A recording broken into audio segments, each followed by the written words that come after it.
The smell of fresh concrete and betrayal has a very particular scent. Trust me, I've been breathing it for 6 months. They built 15 commercial buildings worth $40 million on my land, while I sipped morning coffee and counted every nail they hammered into their own coffin. Right now, Veronica Blackwood is standing 50 yards from my kitchen window, posing for news cameras in front of her grand achievement, the sharp click of her designer heels echoing off the asphalt that buried my wife Sarah's prized tomato garden.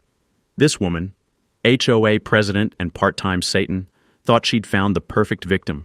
Grieving widower, simple electrician, probably too stupid to read the fine print. She spent 18 months weaving legal webs and greasing city hall palms to steal what wasn't hers. But that rusty lockbox on my counter holds papers older than her great-grandmother, and I'm about to turn her $1 million victory parade into the most expensive property law lesson Colorado has ever witnessed. What would you do if they stole your land? Drop a comment and tell me where you're watching from. I bet your HOA has tried something shady too. Let me tell you how I got here, because nobody wakes up one day and finds themselves in a war with their neighborhood's self-appointed dictator. My name's Garrett Mills, and this 40-acre piece of Colorado prairie has been in my family for 3 generations. My grandfather bought it in 1987 with his life savings, dirt cheap because nobody wanted farmland that smelled like cattle and sounded like coyotes. Just rolling grassland, a modest farmhouse with floorboards that creak out Morse code when you walk, and a red barn that leans like it's tired of standing up straight. Sarah and I raised chickens here, grew tomatoes that actually tasted like sunshine, and watched sunsets that'd make an atheist reconsider. Every morning I'd wake to the sound of our rooster Earl, named after my father-in-law because both were loud, obnoxious, and impossible to ignore. Sarah died 3 years ago. Cancer. The kind that gives you false hope before gut-punching you back to reality. Those last months, she handled all our paperwork because my hands shake when I'm stressed, and legal documents make about as much sense to me as quantum physics. I'm an electrician. Give me tangled wires, and I'll sort them out. Give me contracts, and I might as well be reading ancient Sumerian. After Sarah passed, the silence got heavier than lead. I kept her morning routine, feed chickens at dawn, tend the vegetable garden she planted with military precision, sit on the porch swing that still smells faintly of her lavender hand lotion. The coffee pot still makes enough for 2 because hope dies harder than habits. Meanwhile, our slice of nowhere was getting swallowed by suburban sprawl. Heritage Oaks subdivisions sprouted around my property like expensive weeds. McMansions with 3-car garages and lawns so artificially green they'd make a golf course jealous. Property taxes jumped 400% faster than my pension could handle. These new neighbors formed an HOA when their subdivision incorporated, and somehow my land got grandfathered into their rules, even though I'm technically outside their kingdom. Enter Veronica Blackwood, the woman who probably irons her yoga pants and schedules her bathroom breaks. 45, drives a white Tesla she parks sideways to claim maximum territory, and carries herself like she invented oxygen. Real estate attorney by day, HOA dictator by choice, married to City Councilman Bradley Blackwood. A political connection more valuable than gold when you need permits rubber-stamped or regulations bent into pretzels. She appeared at my door last spring, wearing a smile sharper than barbed wire and perfume expensive enough to fund a small country. Said she needed my signature on routine paperwork for a utility easement update. Just infrastructure improvements, nothing that would disturb my rustic lifestyle. The documents looked official, county letterhead, enough legal jargon to choke a lawyer. Here's a lesson that cost me everything. Never sign documents while you're grieving. Predators can smell vulnerability from 3 counties away. Always get independent legal review, even for routine paperwork. I should have called a lawyer. Should have done what Sarah always did when someone wanted signatures. Instead, I signed, listening to that pen scratch across paper like fingernails on a coffin lid. 48 hours later, surveyors invaded my land with GPS equipment and orange stakes, marking territory like wolves. They planted flags across Sarah's vegetable garden, around my chicken coop, even next to Earl's favorite dust bath. When I asked what was happening, the crew chief, decent guy named Danny, winced. Lady with the Tesla says this is all HOA property now. I drove straight to the county clerk's office, where the air tastes like old paper and broken dreams under fluorescent lights that hum funeral dirges. 3 hours of digging through records revealed Veronica's master plan, that routine easement transferred development rights to 35 of my 40 acres. Bradley had pre-approved zoning changes, reclassifying my agricultural land as mixed-use commercial. The HOA could now seize any unused property within their expanded boundaries for community benefit. I'd been outplayed by a professional chess player while I was still learning checkers, and judging by the construction equipment arriving that afternoon, she was ready for her victory lap. The construction equipment arrived like an invasion force, diesel monsters belching black smoke across what used to be Sarah's wildflower meadow. I woke up that Thursday to the beep beep beep of a backhoe reversing over the exact spot where Sarah and I had our first kiss 30 years ago. The sound of progress, Veronica would probably call it. To me, it sounded like grave digging. By 6 a.m., a full surveying crew had spread across my land like ants on a dropped ice cream cone. Orange stakes sprouted everywhere, through my vegetable garden, around the chicken coop where Earl held court, even next to the old oak tree where Sarah used to read on summer afternoons. The crew chief, Danny, looked apologetic as hell, but orders were orders. Then she arrived. Veronica pulled up in her Range Rover. Apparently the Tesla wasn't rugged enough for actual dirt, wearing designer jeans that probably cost more than my monthly grocery budget. She strode across my property with architectural drawings tucked under her arm like she was Moses carrying down commandments, her expensive boots crunching through the frost-covered grass. "Mr. Mills," she called out, her voice carrying that particular tone rich people use when they're pretending to be reasonable. "You'll need to relocate your agricultural activities to the designated 5-acre homestead zone."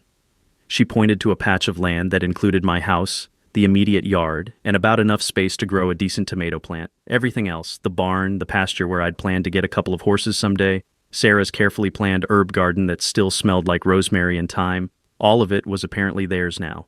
"Ma'am," I said, keeping my voice steady despite the rage building in my chest like steam in a pressure cooker. "I think there's been some confusion about property lines." She smiled that patronizing smile people practice in mirrors. "Mr. Mills, I understand change can be difficult, but this development will bring significant value to the entire community. Your property values will increase substantially. Property values. Because that's what matters when someone's bulldozing your wife's memorial garden." That night, I did something I hadn't done since high school geometry class. I studied. Spread those survey maps across my kitchen table next to Sarah's reading glasses, measuring distances with a ruler and comparing them to my original 1987 deed. The smell of instant coffee and growing suspicion filled the air as I worked by lamplight. And that's when I found it. Their survey was wrong. Not just a little wrong, spectacularly, legally, impossibly wrong. Those orange stakes weren't just marking my property. They'd included a quarter-acre of my neighbor's land, including Ezra Kowalski's fishing pond.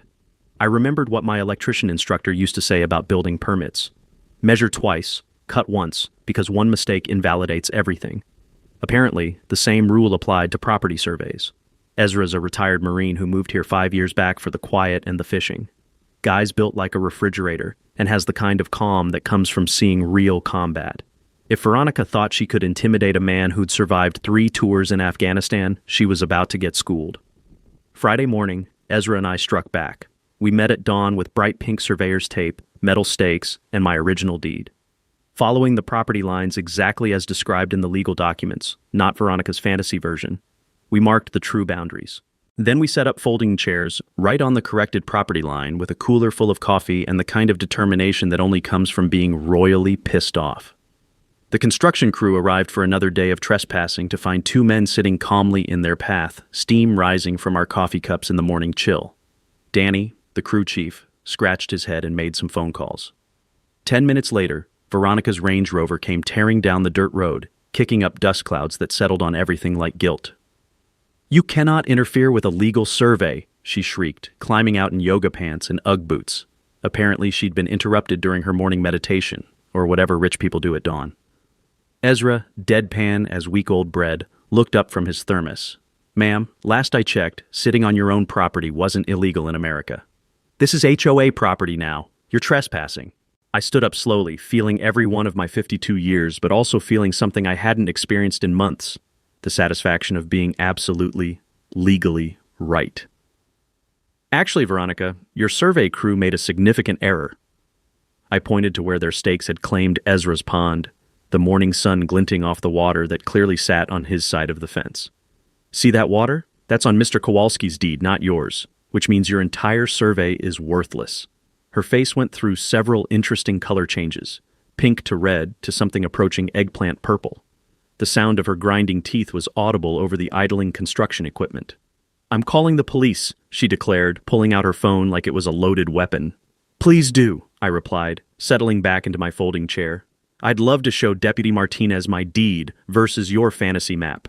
20 minutes later, Deputy Sheriff Martinez, same guy who'd helped me with a drunk driver last year, examined both sets of markers and confirmed what I already knew. My property lines were correct according to county records. The survey crew packed up their equipment, muttering about conflicting information and needing lawyers to sort this mess out. Veronica retreated to her Range Rover, but not before taking photos of everything with her phone, the camera clicking like an angry insect. As she drove away, tires spinning in the gravel and leaving ruts that would take weeks to heal, I knew this was just round one. That evening, a certified letter arrived.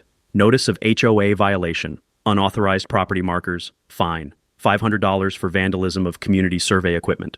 Ezra read it over my shoulder and chuckled, the sound rumbling up from his chest like distant thunder. She's testing you, brother. Question is, how far are you willing to let her go? I looked out at those pink stakes marking what was mine, thought about Sarah's garden buried under those orange flags, and made a decision that would change everything. As far as it takes, Ezra. As far as it takes. The certified letters started arriving like clockwork, one every 3 days, each more ridiculous than the last. Violation notice, grass height exceeds community standards. Apparently my lawn was 2 inches too tall in the back corner where nobody but satellites could see it. Fine, $200. Violation notice, unsightly agricultural structure. They meant my chicken coop, which had been standing since before their subdivision was even a developer's wet dream. Fine, $300. Violation notice, unlicensed commercial activity. This one made me laugh out loud. They were calling my little roadside vegetable stand an illegal business. The same stand where Sarah used to sell tomatoes for 50 cents a pound to help pay for her cancer treatments. Fine, $500. Each letter arrived with the ceremonial pomp of certified mail, requiring my signature like I was signing my own execution warrant. The mailman, old Pete Rodriguez, started giving me sympathetic looks. Another one, Garrett? He'd say, shaking his head. These people got nothing better to do? The total damage, $3,400 in fines, with a threat to place a lien on my property if I didn't pay within 30 days. I discovered their secret weapon when I called the HOA attorney's office. Turns out the lawyer handling my case was Veronica's former law school roommate. Funny how these coincidences work out when you're the one orchestrating them. But while Veronica was playing games with certified mail, I was doing real homework. The Millbrook Heights City Hall smells like old paper and broken promises with fluorescent lights that buzz like dying insects. I spent 3 days there, digging through public records with the determination of an archaeologist hunting treasure. My back ached from hunching over filing cabinets, and my eyes burned from reading microfilm until the words blurred together. What I found was better than gold. The HOA had filed for something called special district status. Basically, legal superpowers that let them tax residents and enforce regulations like a mini-government. I remembered Sarah once telling me about a contractor who tried to overcharge us for electrical work. Always check their credentials, Garrett. Scammers count on people not asking the right questions. Same principle applied here. Colorado law requires 60% resident approval for special district designation. The HOA claimed 100% approval from all residents, but they'd never notified me, or 3 other original landowners who predated their subdivision. When I cross-referenced the notification requirements with the actual notices sent, the HOA had held their formation meeting on a Tuesday at 2 p.m. Perfect timing if you want to exclude anyone who works for a living. I found myself a lawyer, Meredith Cruz, fresh out of law school and working at the legal aid office downtown. 26 years old, drowning in student loans, and hungry enough to take on a case that bigger firms would run from. Her office smelled like burnt coffee and stress sweat, with law books held together by duct tape and pure determination. This is better than any case study they gave us in law school, she said, spreading the documents across her cluttered desk like a general planning battle strategy. They screwed up the formation process 6 ways from Sunday. We filed a formal challenge to the HOA's special district status with the Colorado Secretary of State, demanding an audit of their formation documents. Meredith worked nights and weekends surviving on energy drinks and righteous indignation, her fingers flying across her laptop keyboard like a pianist performing a concert. But Veronica wasn't going quietly. She hired a private security company called Sentinel Solutions, basically rent-a-cops with delusions of grandeur. They started patrolling the neighborhood in white SUVs with enough light bars to land aircraft, conducting wellness checks on my property twice daily. The head guard, Miguel, would apologize quietly while taking photos of my property. Ladies paying us overtime to document anything that might be a violation, he whispered during one of these theatrical inspections, the sound of his camera clicking like an angry cricket. Sorry, man. Bills are bills. They photographed everything. My mailbox angle, garden hose placement, even the precise location of Earl's favorite dust bath.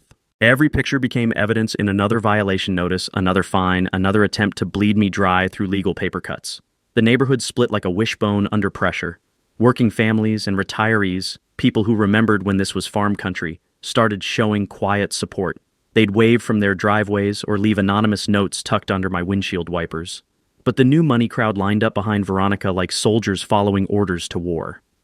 Then Meredith called with news that changed the game. "Garrett, I found something huge," she said, her voice electric with excitement. Colorado Statute 38-33.3-209. HOAs cannot enforce regulations on property that exists outside their legal boundaries. Even with your easement, your homestead remains outside their jurisdiction. I stopped paying their fines. Every certified letter got returned with "refused" stamped across it in red ink. Every violation notice went straight into the trash, unopened, the sound of paper hitting the bottom satisfying as a perfect golf swing. Veronica's response was swift and nuclear, an emergency HOA board meeting to discuss the problem resident situation. The meeting notice was posted only on the subdivision entrance sign, where I'd never see it unless I was specifically looking. But Ezra was always looking. Military guys develop networks like spider webs, invisible until you walk into them. 3 days later, the certified letter that arrived wasn't another violation notice. It was a formal notice of eminent domain proceedings. The HOA board had voted 4-1 to seize my remaining 35 acres for essential community infrastructure. The proposed compensation? $50,000 for land worth at least $400,000. Ezra read it over my shoulder and whistled low, the sound cutting through the morning air like a blade. "Well, brother, looks like she just went from stupid to felony-level stupid. You ready to show her what a real fight looks like?" I folded the letter carefully, feeling the weight of what was coming, and smiled for the first time in weeks. "Ezra, I think it's time to remind Miss Blackwood that some ropes are actually nooses." The eminent domain paperwork read like a ransom note dressed up in legal language. "Notice of intent to acquire private property for community benefit," it proclaimed in bold letters, as if capitalizing the words made the theft more legitimate. The HOA board, all 4 members who'd voted yes, claimed my 35 acres were needed for essential community infrastructure, a community center, expanded parking, and something called a commercial pavilion for resident services, $50,000. That's what they offered for land that any decent appraiser would value at 10 times that amount. The smell of fresh ink on the documents mixed with my morning coffee and the lingering scent of Earl's breakfast scraps, creating an aroma I'd forever associate with legalized robbery. But something about their language bothered me like a splinter under the skin.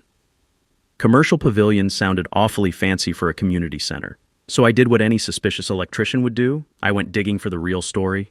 The county recorder's office keeps public records of all land transactions and development agreements. The fluorescent lights hummed overhead like angry wasps as I spent 4 hours searching through files that smelled like dust and forgotten dreams.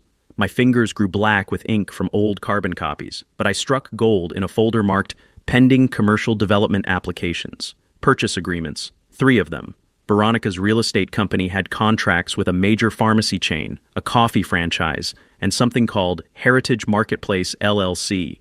The community center was actually a planned strip mall, and those retail tenants were prepared to pay premium rent for prime location access. Sarah always said that when someone lies to your face, they usually tell the truth somewhere else. The scratching of my pen as I copied down the contract details sounded like her saying, "I told you so," from beyond the grave. I remembered reading about a Supreme Court case in Connecticut, some grandmother who lost her house so a developer could build condos. After that, most states passed laws protecting property owners from exactly this kind of corporate theft. Colorado's version was crystal clear. No eminent domain for private commercial benefit, period. When I called Meredith with my discovery, the excitement in her voice crackled through the phone like electricity through copper wire. "Garrett, this is smoking gun evidence. We can get an injunction filed by tomorrow morning." But I had a different idea. Sometimes the best way to catch a thief is to let them steal something worthless while you're watching. "Let's hold off on the injunction for now," I told her, watching a red-tailed hawk circle over what used to be Sarah's sunflower field. "I want to see how deep this rabbit hole goes." The next morning brought another surprise, a white pickup truck parked in my driveway with Environmental Solutions Inc. painted on the doors. A guy in a polo shirt and clipboard approached my front porch, his expensive boots crunching on the gravel Sarah and I had laid ourselves 15 years ago, each stone chosen for how it caught the morning light. "Mr. Mills? I'm here to conduct a routine environmental assessment of your septic system. HOA regulation requires periodic groundwater testing in rural properties. I'd been an electrician for 30 years. When someone shows up unannounced claiming routine anything, it's usually routine bullshit. But I let him do his testing, watching as he collected soil samples with the precision of a crime scene investigator. The whole process felt theater-like, performed for an audience of one. 3 days later, another certified letter arrived with the weight of bad news. Environmental hazard notice. Elevated nitrate levels detected. According to their report, my septic system was contaminating groundwater and posed a public health risk. The solution? Immediate connection to city sewer lines at my expense. Estimated cost: $15,000. The paper felt expensive between my fingers, the kind of stock that costs extra to make lies look official. I hired my own environmental testing company, a local outfit run by Carl Henderson, who'd been testing well water since before environmental consulting became a growth industry. Carl showed up in coveralls that actually had dirt on them, driving a truck that looked like it had seen real work. His results showed normal nitrate levels well within EPA guidelines. When we compared the GPS coordinates, we discovered something interesting. Their contaminated samples had been taken from a spot 50 yards away from my actual septic system, right next to where my neighbor's Great Dane liked to conduct his daily constitutional. Manufacturing evidence is a federal crime. Falsifying environmental reports can cost you your license and land you in prison. But apparently, Veronica was feeling desperate enough to play with fire and gasoline. At the next HOA meeting, this one properly noticed because too many people were paying attention now, Veronica stood up in front of 60-plus residents. The community center's air conditioning wheezed like an old man climbing stairs, mixing sweat and anxiety into a cocktail that could choke you. "Sometimes," she declared, her voice carrying that tone politicians use when they're about to screw you, "individual interests must yield to the greater good. Mr. Mills's refusal to embrace positive change threatens our entire community's future. Individual interests, like the right to own property without having it stolen by your neighbors." As I sat in the back of that overheated room listening to Veronica paint me as the villain in her story, I fingered the manila folder containing those retail purchase agreements. The paper was warm against my palm, heavy with the weight of her lies. Let her dig deeper, I thought. Let her get so committed to this fraud that the truth would bury her completely. Because Sarah taught me something else about dealing with bullies. Sometimes you have to let them hang themselves with their own rope. The noose was tightening. Veronica just didn't know she was the one wearing it. Sometimes the universe has a sense of humor darker than burnt coffee on a February morning. I was organizing Sarah's papers for the legal case, knee-deep in file folders that smelled like her lavender sachets and 3 years of dust, when I found the metal lockbox I'd forgotten existed. It was tucked behind her sewing machine in the back corner of our bedroom closet, heavy as a guilty conscience and locked tighter than a banker's vault. The key was on Sarah's keyring, the one I'd been carrying in my pocket for 3 years because letting go felt like losing her twice.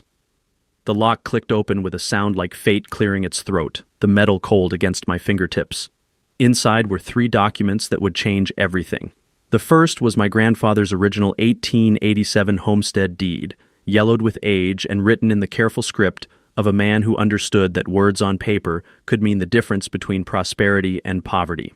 The ink had faded to sepia, but the boundaries were clear. Nothing surprising there. I'd seen copies before. The second document made me sit down hard on Sarah's hope chest, the wood creaking under my weight like it was sharing my shock. A 1923 deed showing that the original homeowner had sold the surface rights to the property, but kept the mineral rights. Standard practice back then when oil and gas were becoming Colorado's buried treasure. But the third document, dated 1987, the year my grandfather bought the place, that's what made my hands shake like I was holding lightning in a thunderstorm. My grandfather hadn't just bought the surface rights to 40 acres. He'd bought the mineral rights too. Both deeds combined into one transaction, giving him complete ownership of everything from the grassroots to the molten core of the earth, and I'd inherited it all. I spread the documents across our kitchen table, the same table where Sarah used to pay bills and plan our modest retirement, her reading glasses still sitting in the wooden bowl where she'd left them. The morning sun slanted through the window, illuminating the faded ink that held the power to destroy Veronica's entire scheme. The legal implications hit me like revelation wrapped in irony. I remembered my grandfather telling stories about mineral rights when I was a kid, how smart landowners in Colorado always kept what was underground, because you never knew what might be valuable someday. He used to say, "Surface rights feed you today, mineral rights feed your grandchildren forever." But here's the beautiful part that made my coffee taste like victory. The mineral rights extended beyond my original 40 acres. According to the 1887 boundaries, they covered a total of 60 acres, including 20 acres that now housed 47 homes in the Heritage Oaks subdivision. Veronica had built her little kingdom on land she thought she controlled, never knowing that every foundation, every basement, every septic system had been constructed over mineral rights that belonged to a family she'd never bothered to research, rights that had never been granted to anyone. Colorado is what lawyers call a mineral rights paramount state, meaning what's underground matters more than what's on top when it comes to legal disputes. Any construction that went deeper than surface level, and modern foundations definitely qualified, required permission from the mineral rights owner.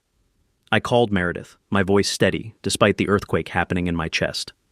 "I need you to research Colorado mineral rights law. Specifically, what happens when someone builds without permission?" Her research confirmed what my grandfather's stories had taught me. Colorado courts consistently favor mineral rights holders in property disputes. Any construction that interfered with subsurface rights could be considered trespassing. The mineral rights owner could demand either removal of the improvements or compensation for their use. In legal terms, I owned the ground beneath Veronica's feet, but I made a decision that would have made Sarah proud. I kept my mouth shut and let them keep digging. Every morning, I'd sit on my porch with coffee and that lockbox, watching millions of dollars in construction equipment work for my benefit, while Veronica strutted around like she owned the world. The smell of fresh concrete that had annoyed me for months now carried the sweet scent of approaching justice. Each foundation they poured was another nail in their own coffin, another dollar they'd never recover. Sarah's voice echoed in my memory, "Patience, Garrett. Let them dig their own graves."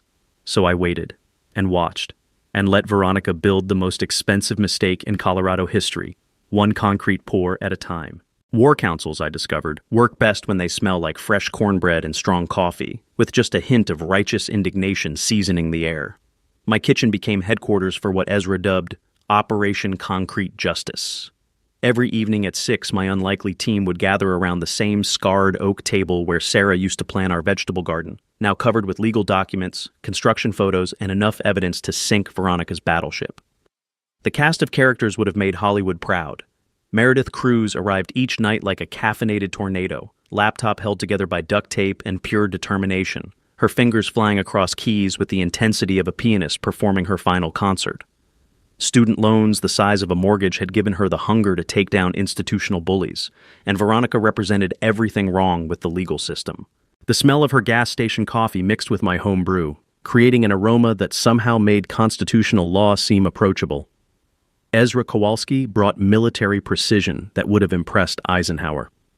Former Marine intelligence officer with a network spider-webbed across 3 counties and the patience to watch paint dry if it posed a security threat. He'd mapped Veronica's routine so thoroughly he knew she ordered a grande skinny vanilla latte at exactly 7:15 a.m. and that her husband Bradley played poker with city officials every Thursday night at the Elks Lodge. Then there was Dorothy Dot Patterson, 78 years old and tougher than overcooked beef jerky. Retired county clerk who'd organized every municipal filing system since the Nixon administration, Dot could find a specific document in a haystack of bureaucracy faster than Google could find cat videos. Her color-coded files made the Pentagon look disorganized, and her handwriting was so precise it could have been carved by machines. Our newest recruit was Marcus Webb, freelance journalist whose nose for corruption could sniff out graft from orbit. He'd been tracking HOA abuse across Colorado like a bloodhound following a scent trail, documenting how wealthy development steamrolled property rights with the efficiency of Sherman's march to Atlanta. The way his eyes lit up when he saw our evidence reminded me of Earl spotting a particularly fat worm. The strategy we developed was surgical in its beautiful simplicity. Phase 1 meant documenting everything that moved, breathed, or left a paper trail. Meredith filed protective motions faster than Veronica could shred evidence, preserving every email, every financial record, every construction permit.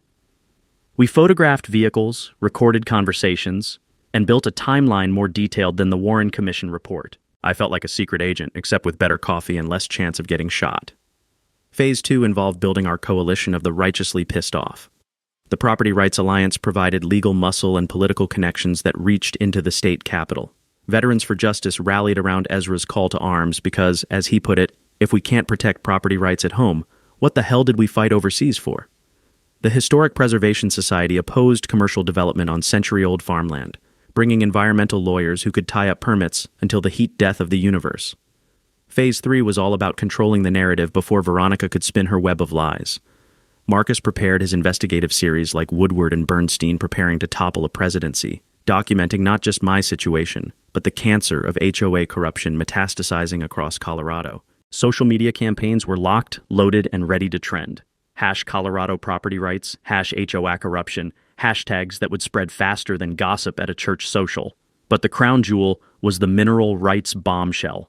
Meredith had researched every angle with the thoroughness of a Supreme Court clerk, consulting professors who specialized in property law and mining regulations that dated back to territorial days.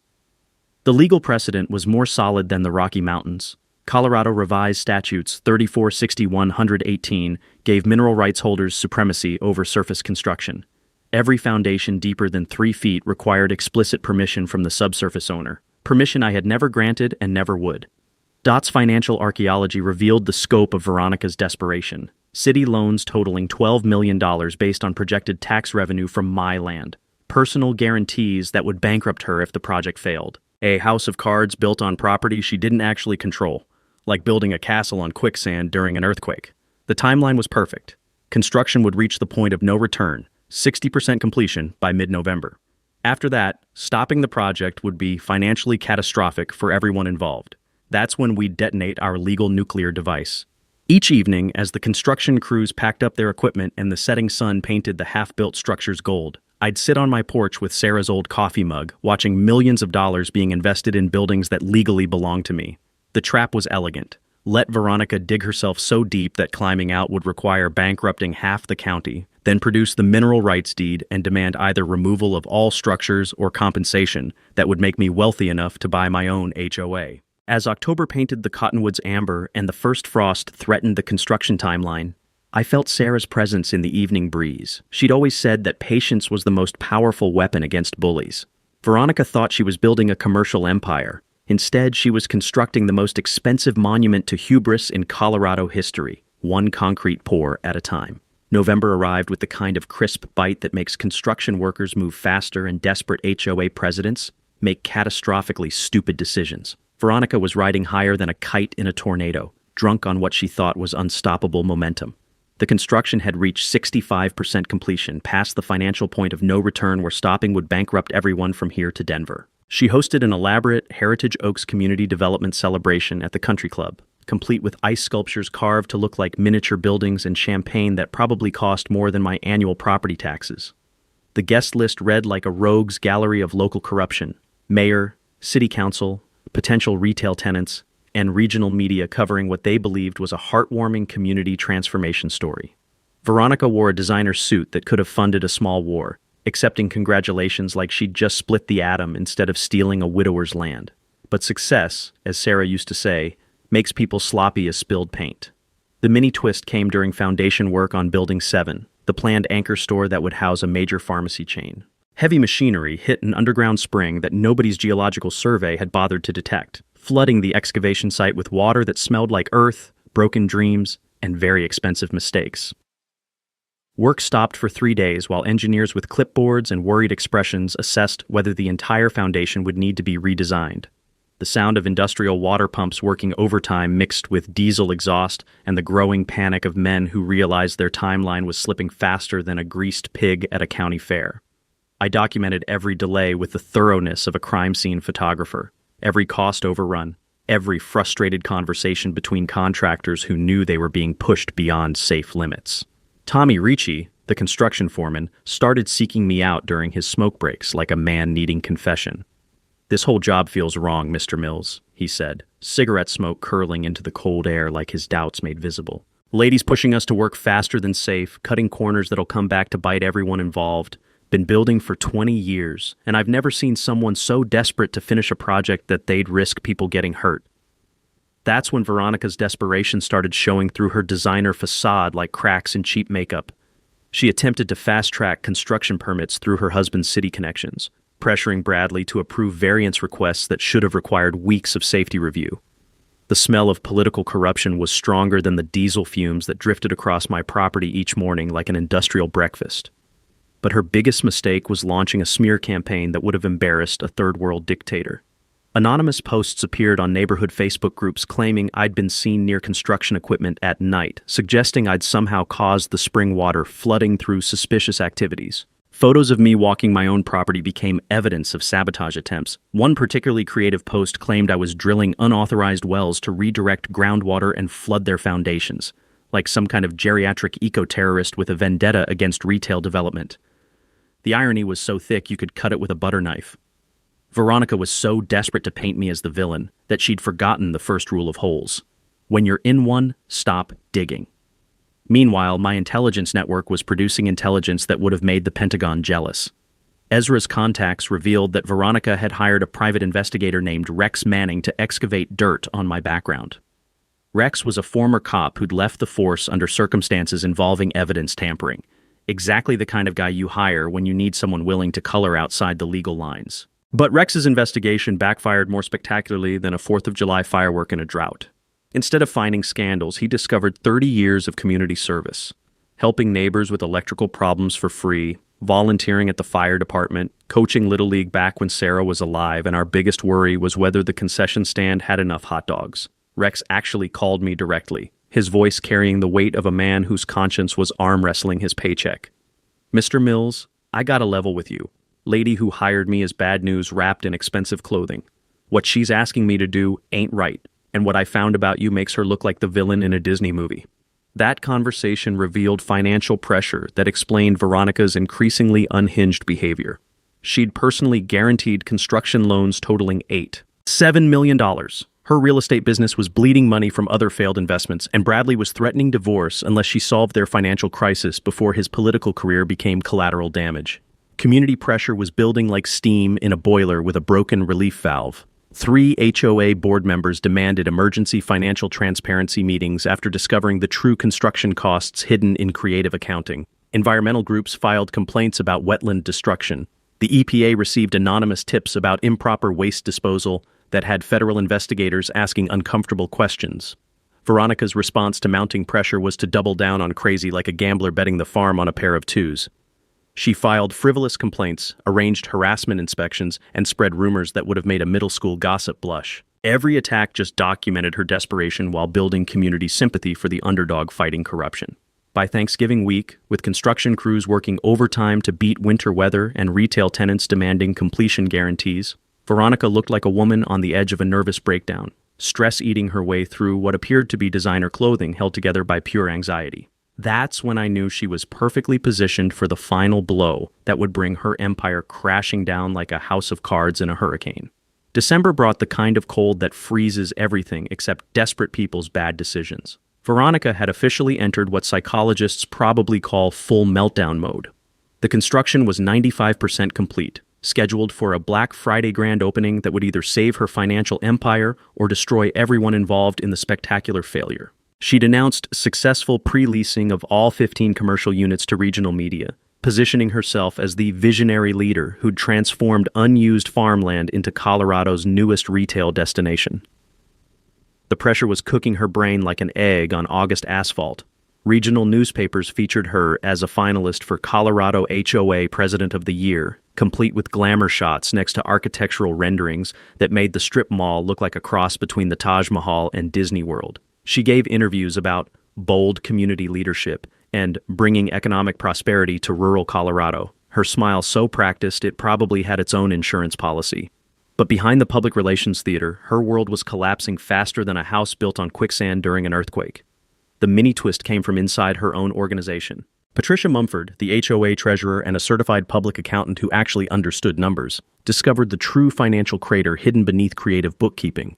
The association would be $8 million in debt even if every retail lease succeeded, and that was assuming no cost overruns, no delays, and no lawsuits. Patricia demanded an emergency board meeting to review financial projections that looked like they'd been prepared by someone using magic markers and wishful thinking. 3 other board members threatened resignation unless an independent audit was conducted immediately. The smell of mutiny was stronger than the concrete dust that still drifted across the construction site. Veronica's response was to double down on desperate measures that would have embarrassed a Banana Republic dictator. She arranged for a city inspection of my electrical work, claiming anonymous complaints about safety violations that posed risks to the community. The inspector, a guy named Carl, who'd been doing electrical work since before Veronica was born, spent 2 hours examining my wiring and concluded that my electrical systems were textbook perfect and safer than most new construction. She filed a complaint with the agricultural department about my unlicensed produce sales, demanding immediate shutdown of the roadside stand where Sarah used to sell tomatoes to help pay for her cancer treatments. The agricultural inspector, a woman who actually knew the difference between a commercial farm and a hobby garden, dismissed the complaint as frivolous harassment of a legal agricultural operation. Then came the tree removal gambit. Veronica hired an arborist to claim that my century-old oak tree, the one where Sarah used to read on summer afternoons, was diseased and dangerous and must be removed immediately for public safety. The arborist's report read like science fiction, claiming the tree posed an imminent threat of catastrophic failure that could damage property and endanger lives. I hired my own tree expert, a professor from Colorado State University who specialized in heritage trees. His examination revealed a perfectly healthy oak that could stand for another century if left alone. The original report, he concluded, was either gross incompetence or deliberate fraud designed to harass the property owner. But Veronica's masterpiece of desperation was the attempted bribery.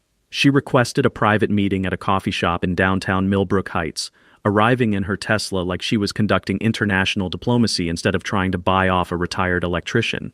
The place smelled like overpriced coffee, and her increasingly expensive perfume, probably chosen to mask the scent of fear. "Mr. Mills," she said, leaning across the table with the intensity of someone making a final offer, "I'm prepared to present a generous settlement that could benefit both of us significantly." Her offer? $200,000 for my remaining 5 acres, the homestead where Sarah and I had built our life together. Cash payment, immediate closing, and I could relocate anywhere I wanted with enough money to live comfortably. "Think about it," she pressed, her voice carrying that tone salespeople use when they're selling something nobody wants. "You could start fresh somewhere new without the stress of construction and development. This is my final offer before we proceed with eminent domain." I appeared to consider her proposal, requesting 48 hours to think it over, while recording our entire conversation on the device Ezra had taught me to use. Colorado is a one-party consent state, meaning I could legally record any conversation I participated in. Meanwhile, the construction timeline had become a race against winter weather and financial collapse. Retail tenants were threatening contract cancellation due to delays. Construction loans had entered high-interest penalty phases that were bleeding money faster than a severed artery. The city was demanding completion by December 31st or permits would expire, requiring the entire process to restart. Environmental crisis added another layer of chaos. The spring water redirection had caused flooding in adjacent properties, while my land remained mysteriously dry. Federal investigators were examining wetland destruction complaints that could halt construction indefinitely. Marcus Webb called with news that made everything else seem trivial by comparison. "Garrett, the Attorney General's office just opened a criminal investigation into HOA fund misappropriation. Someone provided evidence of financial fraud that goes back 2 years." Rex Manning, the private investigator whose conscience had finally won the wrestling match with his wallet, had reported Veronica's request to manufacture evidence against me. The criminal investigation would examine not just the current project, but her entire tenure as HOA president. Veronica was now working 18-hour days, her health deteriorating so visibly that even her supporters were expressing concern.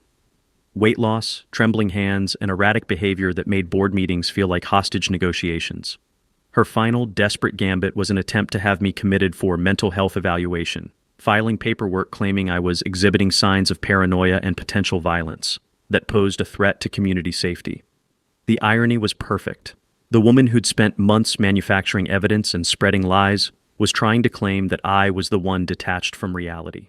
As the grand opening approached and media attention intensified, I sat in my kitchen each morning watching the sunrise paint the completed buildings gold while fingering the mineral rights deeds that would soon turn Veronica's triumph into the most expensive lesson in property law Colorado had ever witnessed. The trap was set. The bait had been taken. All that remained was springing it at the moment of maximum impact. Black Friday morning arrived with the kind of crisp clarity that makes lies impossible to hide and truth shine like sunlight on fresh snow. The Heritage Oaks Commerce Center grand opening was orchestrated like a presidential inauguration.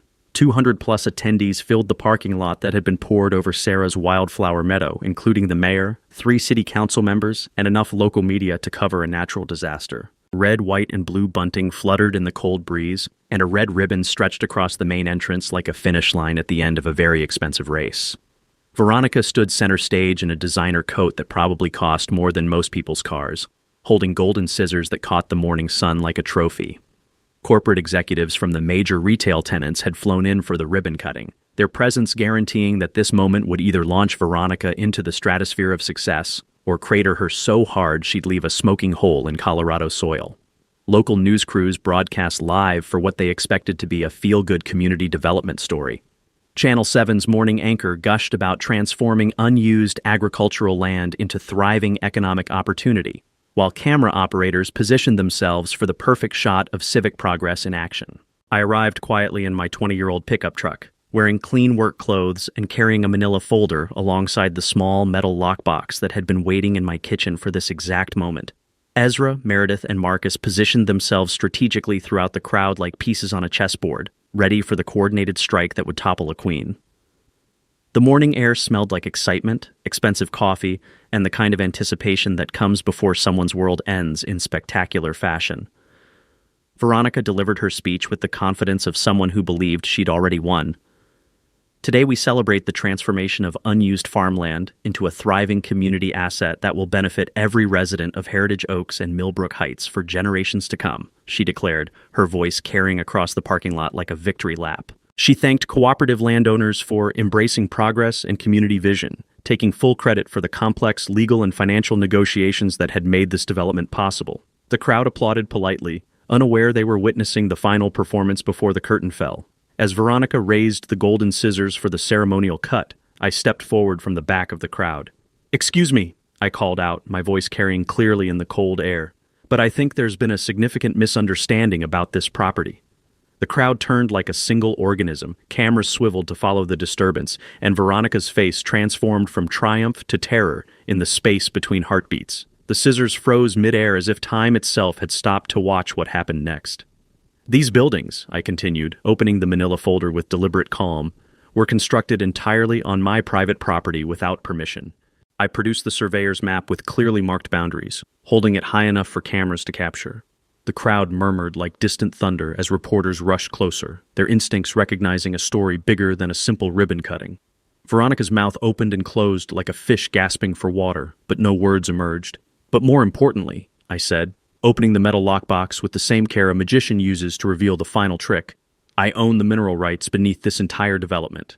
I held up the 1887 homestead deed, its yellowed paper seeming to glow in the television lights.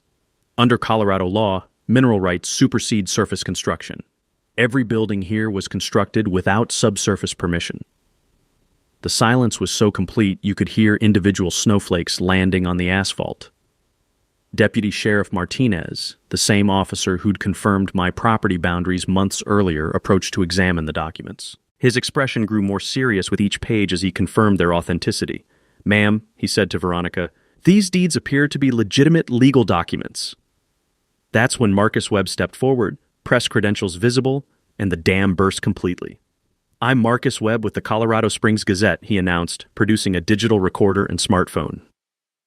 "Miss Blackwood, can you comment on the criminal investigation into HOA financial fraud that was announced this morning?" The phrase criminal investigation hit the crowd like a lightning strike.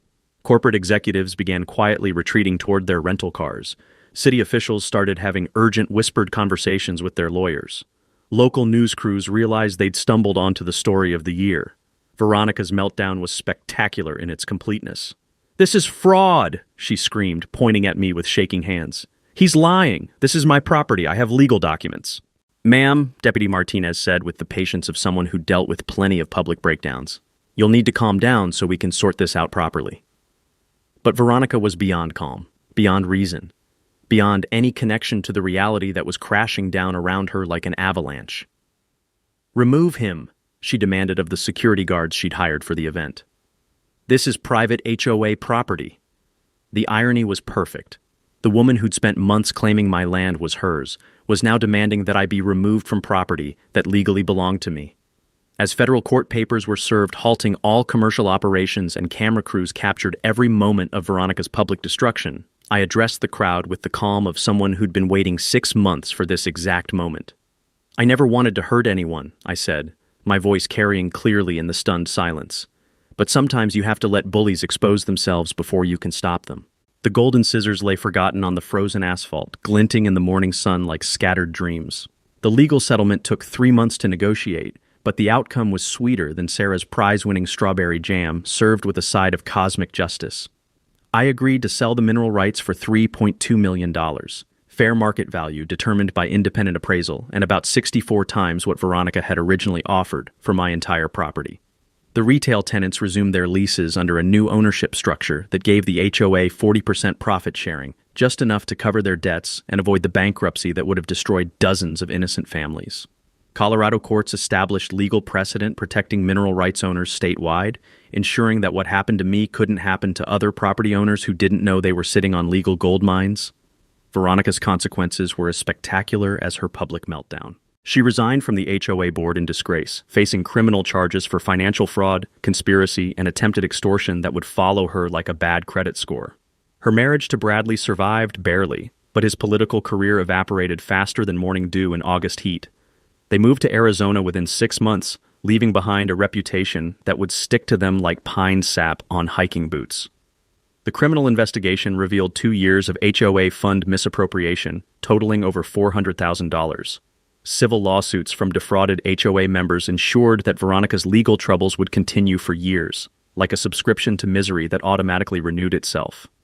But watching bullies get their comeuppance was nothing compared to what grew from the ashes of their corruption.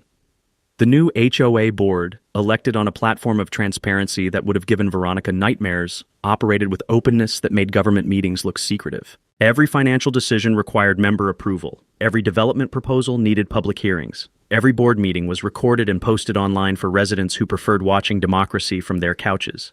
I became an unofficial consultant on property rights issues, and the phone calls came from across Colorado. Widows facing eminent domain, veterans fighting development pressure, families dealing with HOA bullies who thought legal letterhead made them invincible. Each case reminded me that Sarah's fight for justice didn't end with her death. It multiplied through every person we helped. The settlement money went to work immediately. I established the Sarah Mills Property Rights Foundation, providing free legal assistance to homeowners fighting HOA abuse and predatory development schemes.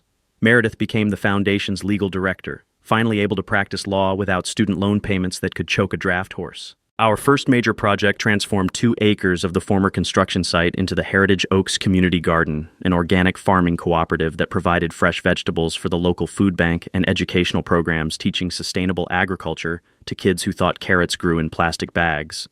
The sight of children learning to plant seeds where Veronica had once planned to plant retail stores carried the kind of poetic justice that would have made Sarah clap her hands with delight.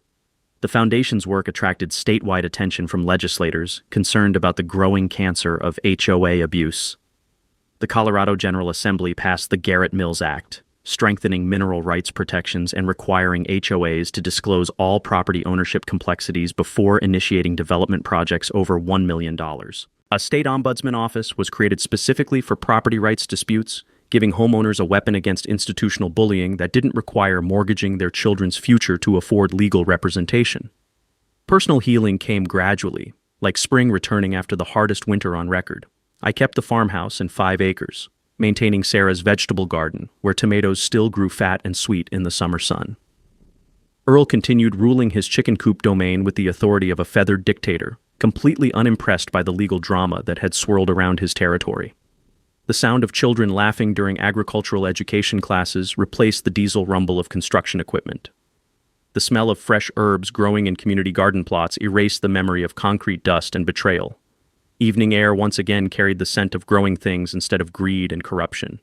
Ezra moved to the adjacent property, continuing his veteran advocacy work while keeping watch for neighborhood developments that might threaten property rights. We still held our evening strategy sessions on the porch, though now they focused on helping other people fight their battles instead of planning our own war. Marcus Webb's investigative series won the Colorado Press Association's Award for Public Service Journalism, and documentary filmmakers optioned rights to tell the story of how patience, principle, and a 137-year-old deed defeated institutional corruption. On quiet evenings, I sit on the porch swing that still carries the faint scent of Sarah's lavender hand lotion, watching sunset paint the community garden gold while Earl announces the end of another successful day. The pink surveyor's stakes still mark my original property lines, now serving as boundary markers for organic farming plots where kids learn that real growth takes patience, good soil, and the kind of care that can't be rushed by bullies with golden scissors. Sometimes the best revenge isn't revenge at all. It's building something beautiful where someone else tried to plant ugliness, and letting that beauty grow wild enough to change the world. What would you do if your HOA tried to steal your land? Share your nightmare stories in the comments below. You might be our foundation's next case.